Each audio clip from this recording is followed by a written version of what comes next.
the struggle for the throne intensified, Prime Minister Jung-woo slowly began shedding the calm and loyal image he had carefully maintained for years. The moment Prince Ian chose to honor the late king's final command, the balance inside the palace shifted dangerously. Jung-woo grew increasingly desperate to block the transfer of authority, pressuring baby mama behind closed doors while secretly aligning himself with Sungwon, whose obsession with removing Grand Prince Ian had already crossed every line.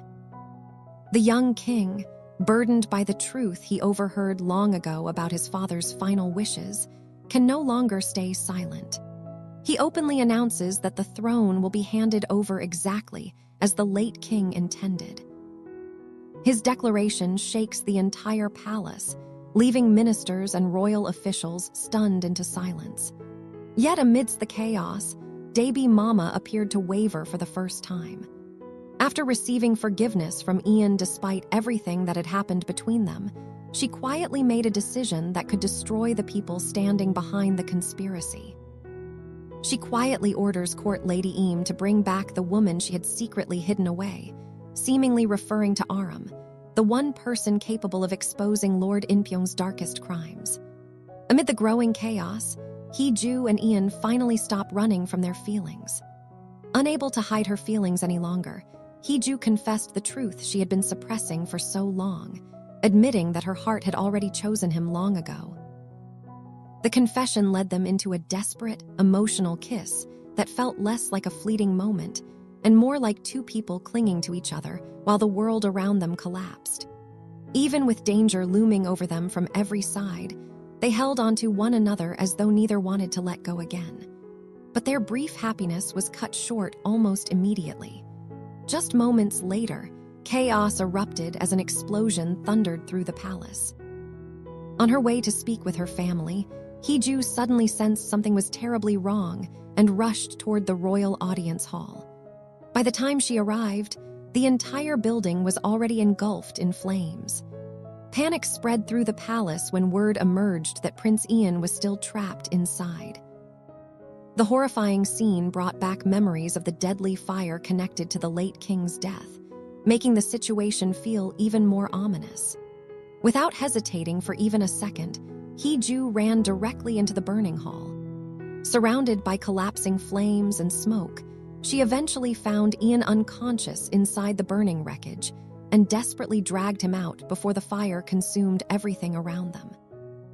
As the injured prince was placed under treatment and connected to IV lines, Hee Joo remained by his side, anxiously waiting for him to regain consciousness. However, while he lay unconscious, rumors rapidly spread throughout the capital claiming that Grand Prince Ian had died in the fire. Sensing an opportunity, Jung-woo quietly approached baby mama and suggested that she should temporarily assume control of the kingdom as regent until matters surrounding the unconscious prince were settled. His words carried an unsettling undertone, as though he had already begun preparing for a future without Ian. Meanwhile, authorities arrested a royal guard connected to the explosion, but Hee Joo quickly realized the explanation felt far too convenient. She openly questioned how a single low-ranking guard could possibly have orchestrated such a massive attack on the council hall alone, making it clear she believed someone far more powerful was hiding in the shadows. Relief finally arrived when Hee Joo learned that the prince had awakened. She immediately rushed to him, and the moment she entered, Ian pulled her tightly into his arms, holding her as though he had nearly lost her forever. Soon after, Prince Ian appeared before the council himself, silencing the rumors with his unexpected return.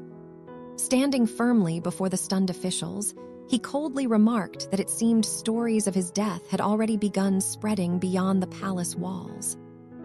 In the closing moments, Jung-woo was seen speaking privately over the phone, his expression turning colder than ever as he quietly stated that it was time to clean up unfinished matters now that the Grand Prince had regained consciousness. Elsewhere, deeply unsettled by Jung-woo's increasingly distant and unreadable behavior, Hee Joo turned to Ian with growing fear and asked him how much he truly trusted the Prime Minister, and whether there was anywhere left where he could still be safe.